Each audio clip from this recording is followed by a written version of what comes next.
So, last but not the least, tengo el placer de pedir al embajador Cerro que haga su presentación sobre los latest legal developments, current legal perspectives on the law of the sea. Por favor, embajador, tiene la palabra y si cumplimos con todo, tenemos todavía 10-15 minutos para discusión. Por favor.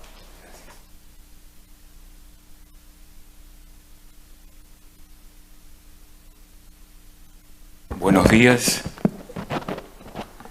honorable presidenta, distinguido auditorio.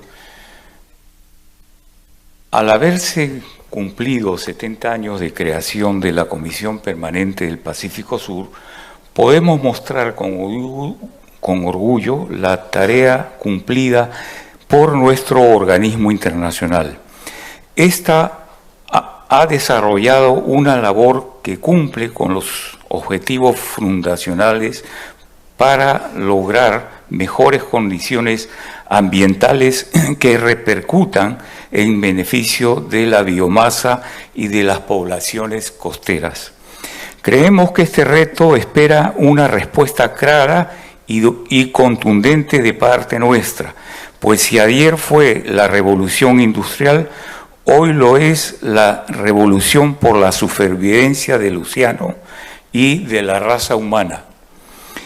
En el mismo acto de la creación de la Comisión Permanente del Pacífico Sur, el 18 de agosto de 1952, fue firmada la Declaración de Santiago como una nueva forma de concebir el mar, es decir, ya no como un espacio militarizado o de seguridad, como lo había sido por más de 2000 años, sino con un clarísimo concepto socioeconómico donde lo relevante ya no eran las aguas en sí mismas, sino sus recursos. La célebre Declaración de Santiago de 1952 revolucionó la historia del derecho del mar al unificar las posiciones unilaterales de los países firmantes que establecieran como norma de su política internacional marítima la soberanía y jurisdicción del Estado costero hasta las 200 millas. No obstante, ello no significa el desconocimiento de las necesarias limitaciones al ejercicio de la soberanía y jurisdicción establecidas por el derecho internacional a favor del paso inocente e inofensivo de las embarcaciones a través de la zona señalada para las naves de todas las naciones. La Comisión Permanente del Pacífico Sur es una alianza, es una opción estratégica, política y operativa en el Pacífico Sudeste para consolidar la presencia de los países ribereños en dichas áreas geográficas y su proyección de manera efectiva y coordinada tanto hacia las áreas aledañas como al vínculo con la cuenca del Pacífico. La fortaleza jurídica está en más de sus 30 convenios, acuerdos, protocolos, declaraciones, estatutos y reglamentos generados durante estos 70 años por la Comisión y por la vigencia de sus objetivos fundacionales. La Comisión Permanente del Pacífico Sur es un organismo internacional y por lo tanto es una persona jurídica de derecho internacional, de conformidad con lo establecido en el Convenio de Paracas de 1966. Es el más importante órgano regional de coordinación de políticas marítimas y es un órgano permanente que este año cumple 71 años de existencia y está basado en la ciudad de Guayaquil, Ecuador. Tiene un secretario general de la institución, que es quien les habla, quien a su vez es el secretario ejecutivo del Plan de Acción del Pacífico Sudeste. Haciendo un poco de historia, debo decir que por primera vez 3 naciones de nuestra región, en 1952, Perú, Chile y Ecuador, fijaron el límite de las 200 millas como norma de su política internacional marítima, es decir, soberanía y jurisdicción en el mar que baña sus costas. El cuarto país que se sumó fue Colombia, mediante su adhesión en 1979. Los 4 anunciaron al mundo la tesis de que en esa distancia marina de 200 millas, los recursos vivos, los peces, y no vivos, los minerales, que allí se encuentran, les pertenecen, por lo que sin su autorización ningún otro Estado podrá ingresar a explotarlos. Nuestros científicos, diplomáticos, académicos, militares, etcétera, que asumieron con convicción la innovadora visión del mar, fueron claves para lograr que en 1982, en que fuera abierta para la firma la Convención del Mar, esta fuese incorporada de manera intacta en las legislaciones nacionales. La denominada Constitución de los Océanos es considerada uno de los tratados más importantes de la historia desde la aprobación de la Carta de las Naciones Unidas. De otro lado, existen las llamadas secciones nacionales que constituyen instancias de enlace, facilitación y coordinación permanente entre las instituciones nacionales de cada país miembro. Estas son integradas por altos funcionarios de los Ministerios de Relaciones Exteriores, quienes actúan como representantes ante la CPPS.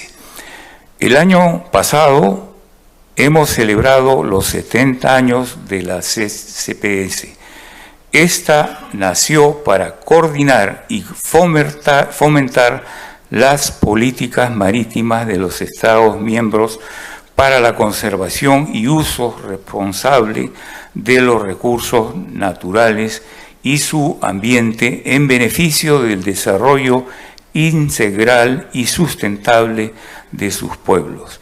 La reunión se realizó exitosamente aquí, en la ciudad de Lima, en la sede de la Cancillería peruana, a nivel de los ministros de Relaciones Exteriores de los países miembros y de sus representantes.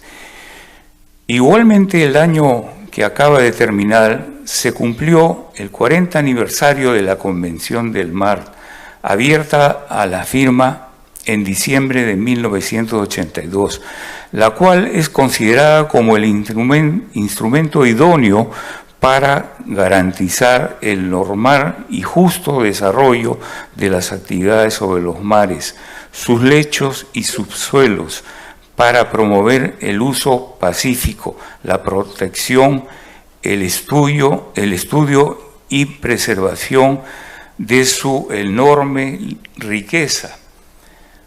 Los espacios marinos, inclusive que exceden 10 veces las superficies terrestres. Es también la llamada Constitución de los Mares.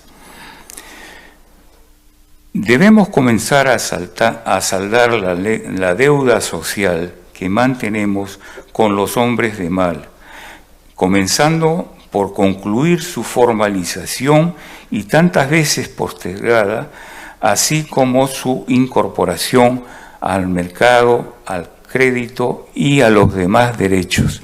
Necesitamos reformular nuestras políticas para que la promoción de la acuicultura sea algo más que un enunciado vacío y que la industria atunera no siga siendo demolida.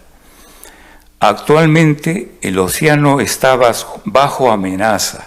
Las actividades humanas y la pesca se han intensificado y expandido y se ha desarrollado un rango de nuevas actividades como la exploración del petróleo y gas y la potencial minería en el suelo marítimo. Estas actividades económicas han generado polución, sobreexplotación de recursos y destrucción de hábitats críticos. Por ello considero importante fomentar entre nuestros países actividades de cooperación que permitan acciones conjuntas en la lucha contra el cambio climático, particularmente para entender los factores de este fenómeno que inciden en el océano y en la conservación y el aprovechamiento sostenible de la biodiversidad.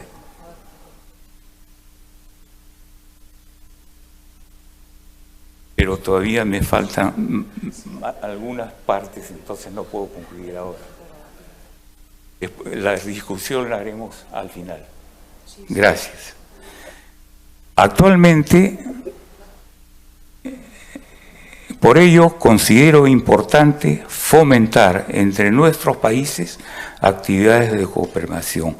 El optimismo político-social que en parte marcó las dos primeras décadas del siglo XXI, se dio frenado en 2020 por la emergencia sanitaria generada por la propagación del virus COVID-19 y sus diversas mutaciones que ocupan nuestra atención hoy en día.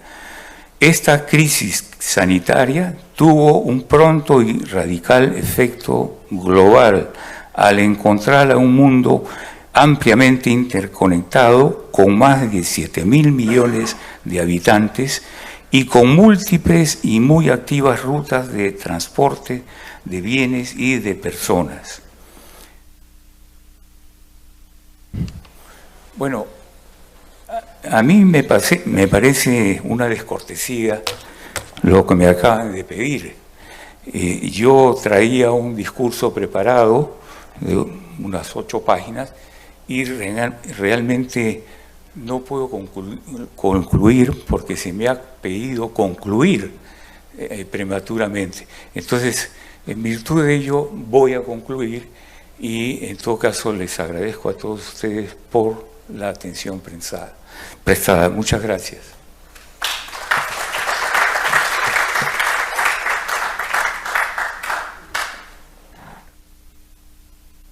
Son las instrucciones que tenemos de la organización. Agradezco a todos por el esfuerzo de cumplir con los 10, 12 minutos y así nos da unos 10 minutos ahora. We have about 10 minutes for discussion. So we very much welcome questions. I know there was at least one question that was signaled to me before and then a second one. So 3 questions. So we'll take those 3 questions. Maybe I'll ask you to ask your question and then we'll give the panelists first the possibility. I don't know if there are microphones.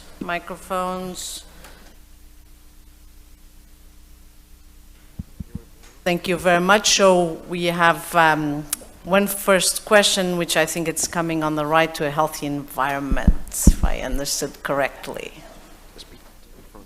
Thank you very much. My name is Daniel McGraw. I'm a member of the American Society of International Law and the President Emeritus of the Center for International Environmental Law. Thank you for this excellent panel. It's raised a lot of the issues in this interlocking existential threat that we are all facing.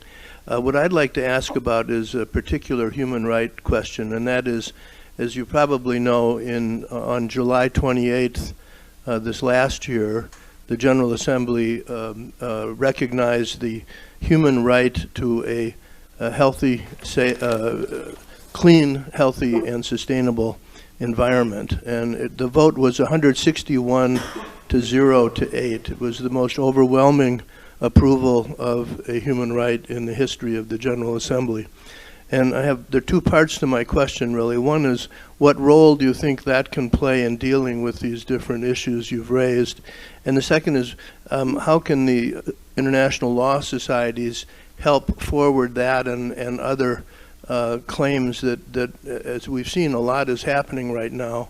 There are people in this room that will be alive in 2300.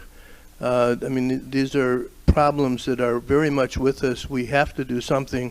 The American Society of International Law, of which my wife is a former president, we're not used to making statements about this kind of issue.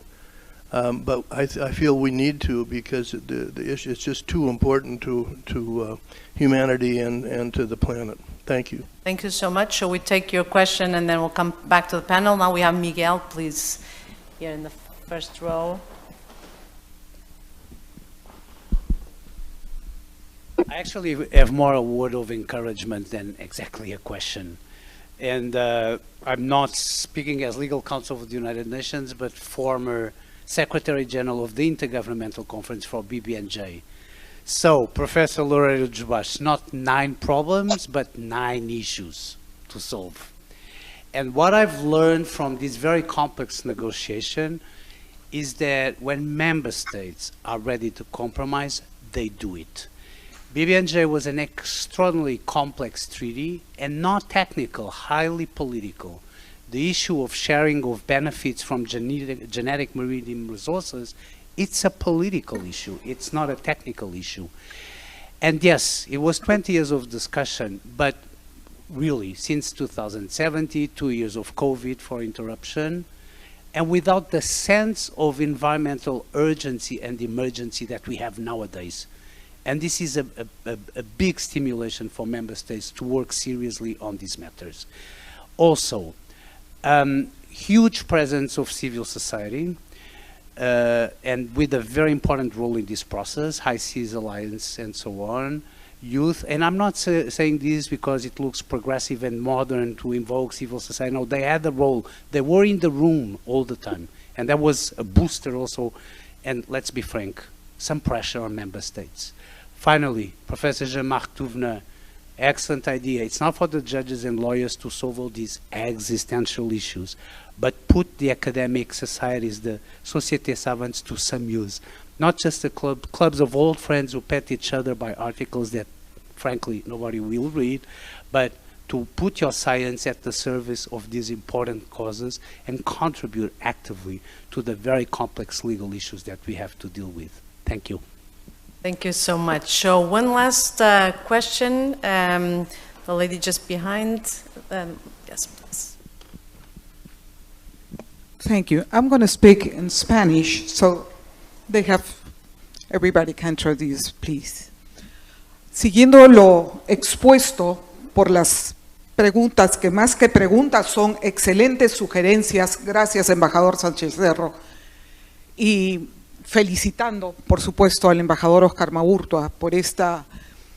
Yo creo que es un momento en el mundo en que las sociedades, en que las academias, en que todos no solamente tenemos que discutir y reunirnos, sino exigir a los gobiernos locales, al Congreso de la República, a los diferentes congresos del mundo, con proyectos de ley, porque ellos son los que deciden las políticas públicas, la educación en las currículas, porque si no hay educación en el mundo, con los niños, para salvar el mundo, pues nos damos cuenta recién de toda esta problemática, ni siquiera cuando tenemos uso de razón, sino cuando ya estamos en desuso de razón. Por favor, yo creo que es momento en que tenemos que ponernos el pecho y la frente y hacer que los gobiernos se pongan el pecho y la frente, la mano y la responsabilidad penal de no estar realmente tomando decisiones para salvar el mundo. Como bien dijo, ya no son las 200 millas que protegemos el mar peruano, escenario milenario, y en todo el mundo que tienen esa bondad de la creación del mar. ¿Y qué hace? Es la destrucción del hombre por el hombre. Entonces, hay que exigirle esto más que una pregunta es de todo corazón y respeto. Hay que ponernos fuertes y las academias, las sociedades, presentar proyectos de ley y exigir que sean aprobados en el Pleno, porque yo no creo que se estén realmente exigiendo a los gobiernos locales, repito, a los gobiernos del mundo, esta problemática a resolver urgente. Con todo respeto, muchas gracias. Muchas gracias.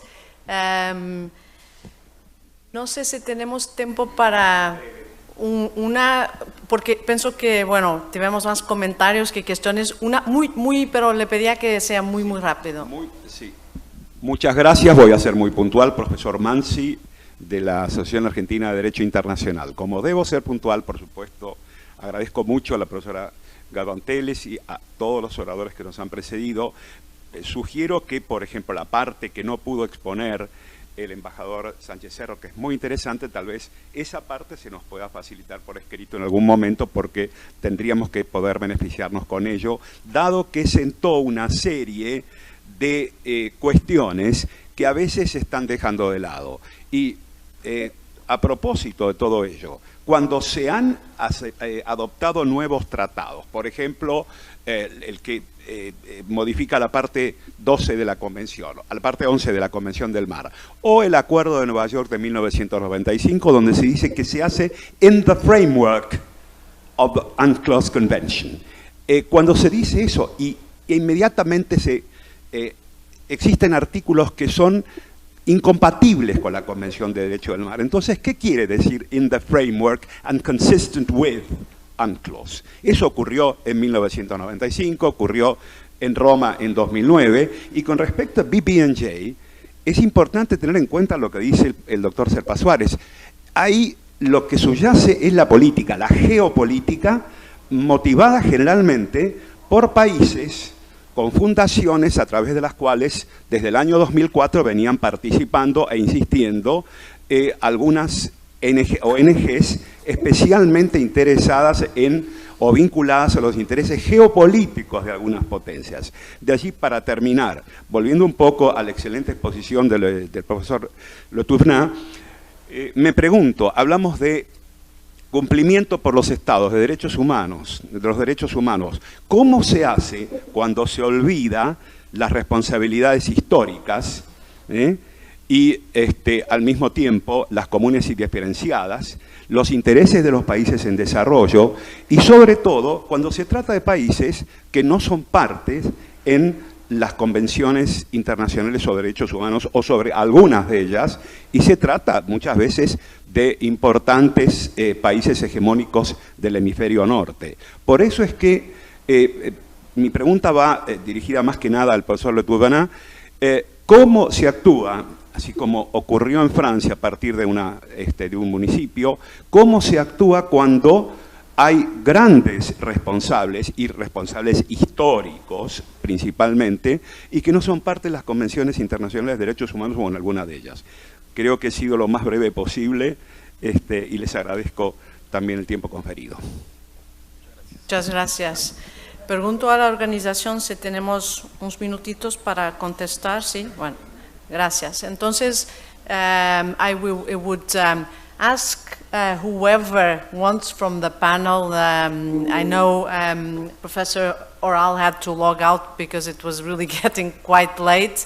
But I think there's, besides all the comments that were made, that I think we need also maybe to integrate in the discussion in the afternoon on what would be the roles of the societies also with regard to disseminating, promoting the right to a healthy environment, and also in the contributions, possible contributions to this advisory proceedings processes. I think there are two questions. One would be, how the right to a healthy environment would be playing a role in the discussions that we're having here, and the other one would be, if I understood correctly, the question, which was more directed to Jean-Marc, on the responsibility of states in this regard, and how to make the link. So, but I would ask the panel, whoever wants to comment, to please take the floor. Jean-Marc, please. The microphone.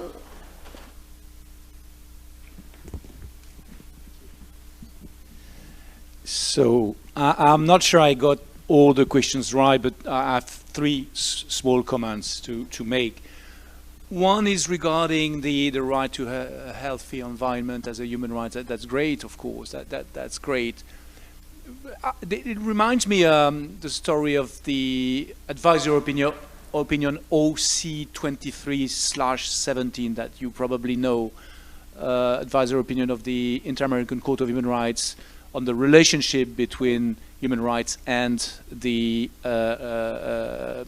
treaties protecting the environments.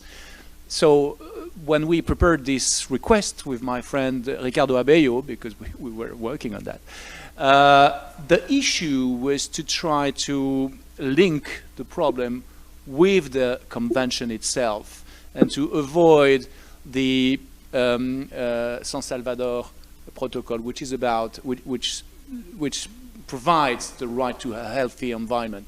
Why did we try to link the problem with the right to life? It's because this is something you can bring before the court in a contentious manner. So it gives better teeth, right?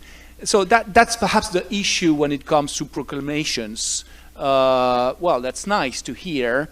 That can help interpreting things. But ultimately, the real issue is to find a judge who can say to those who commit to protect the environment and human rights, do it really, and now. The second idea I wanted perhaps to share is the balance between the political approach, which is, of course, essential. The multilateralism is alive, I completely agree, and I will say so this afternoon as well. But, you know, I don't like really much when people say that's all blah, blah, blah. You know, the famous sortie of Grunberg, but sometimes it's a little bit like that. And this is why, at a certain point, we need judges. And this is why I think it's useful to ask them, what do you think of the value of the commitments made by states regarding the protection of the environment? And the last thing is about perhaps what I understood about the responsibilities of states under the human rights conventions regarding global warming. I think it's quite simple what the European Court said, or works on, and what the Conseil d'État said in France. Very simple. Do what you promised to do. Well, if you did not promise, it's more complicated. But if there are promises, do it. I think that's the beginning of the story, and then we can perhaps go further. Thank you very much. I wonder if other panelists, Professor Ruda, Juan José, por favor. May I have 1 minute? Muchas gracias. Muy brevemente, no quería dejar de hacer algunos comentarios muy puntuales. La primera cuestión en relación al tema de los derechos humanos y el derecho de acceso al medio ambiente. Yo quisiera resaltar una cuestión tremendamente importante en esto que creo que es transversal, la necesidad de un enfoque intergeneracional, pensando en las generaciones presentes y futuras. O sea, no podemos quedarnos simplemente con una mirada focalizada en el momento presente, hay que proyectarse hacia el futuro. Luego, absolutamente medular también la perspectiva de materializar en forma concreta la vigencia real de estos derechos, la necesidad de la cooperación internacional y la necesidad de la cooperación internacional a propósito, por ejemplo, de casos como los que comentábamos, estados de costas bajas y sobre todo pequeños estados insulares en desarrollo que no han generado la situación que vivimos ahora por el calentamiento global y que requieren de una cooperación para hacer frente justamente a un fenómeno causado por toda esta circunstancia como la elevación del nivel del mar. Y ahí nos topamos igualmente con situaciones que atañen a los derechos de las personas. ¿Qué pasa, por ejemplo, si un territorio no queda totalmente cubierto por el mar, pero eventualmente no se cuenta con agua potable suficiente para asegurar la supervivencia de esas personas en esos territorios? ¿Qué pasa con eventuales situaciones de apatrida de facto que pueden efectivamente producirse? Y luego, sumamente interesante, esa aproximación que planteaba nuestro buen y querido amigo don Miguel de Serpa Suárez a propósito de la mirada jurídica jurídica, pero también política, desde la perspectiva de las negociaciones internacionales y de los instrumentos internacionales. Por eso también me parece muy importante no perder de perspectiva que muchos de estos desarrollos incorporan aspectos de lex lata, pero también de lex ferenda, es decir, hay cuestiones que parten del derecho existente, pero hay cuestiones en donde tendremos que generar, justamente a partir del desarrollo progresivo del derecho internacional, respuestas ancladas en el derecho, pero respuestas que nos permitan responder a nuevas situaciones que se están produciendo y que requieren respuestas concretas. Luego, tremendamente importante también la referencia a propósito de los currículos y de generar conciencia en términos precisamente de la necesidad de preservar el medio ambiente, pero también conciencia en relación a cómo detrás de toda esta situación están no solamente los derechos de los estados, sino los derechos de las personas, y cómo resulta tremendamente importante en esa perspectiva reforzar la cooperación internacional a nivel de estados, de organizaciones internacionales, pero también de entidades de la sociedad civil, y aquí sin duda intervienen las sociedades de derecho internacional, las secciones nacionales de la Asociación de Derecho Internacional y otras entidades representativas. Y por otro lado, me parece muy importante la referencia a propósito del contexto particular de los estados en desarrollo y en ese sentido la necesidad imperiosa de poder dar respuestas que partan de constatar esa situación y de la necesidad de justamente canalizar a través de respuestas concretas una cooperación internacional que en términos efectivos permita responder a fenómenos como los que hemos estado comentando hoy. He intentado hacer algunas pinceladas y nuevamente agradecer enormemente esta magnífica oportunidad a la Sociedad Peruana de Derecho Internacional y a quienes nos han convocado. Muchas gracias. Muchas gracias. Embajador Sánchez Cerro, ¿le gustaría hacer algún comentario? No, gracias. En realidad yo he venido ayer de Ecuador, donde resido, y en medio de una tormenta fenomenal, y realmente me siento sumamente preocupado que no se me haya dejado hablar, a pesar de que yo he hecho el esfuerzo de venir y tenía otros compromisos como secretario general de la Comisión Permanente del Pacífico Sur, pero realmente me siento muy mal que habiendo gestionado todo un viaje para venir a estar con ustedes, que me parece una magnífica oportunidad que nos da el embajador Maurtua, y realmente no deseo aportar nada en esta ocasión por las razones que les he explicado. Gracias. Gracias, y una vez más, bueno, como moderadora nuestras disculpas, pero las instrucciones que teníamos. Un comentario final de Fernando, 1 minuto para terminarnos. Fernando, por favor. Micrófono. Unmute. Thank you very much. Just 1 minute, just to say thank you very much, Miguel Serpa-Soares, for sharing your experience about the BBNG treaty. For sure, this is a very important treaty and the result to achieve. My worries, and I'm going to change problems for issues, but my problems is about the 30 states that are not participating in the negotiations. We are going to create a conventional regime. We are going to create a treaty, and third states, for me, it's the most important question. What we are going to do with those states that are not participating? So that's just what I want to say. Thank you very much.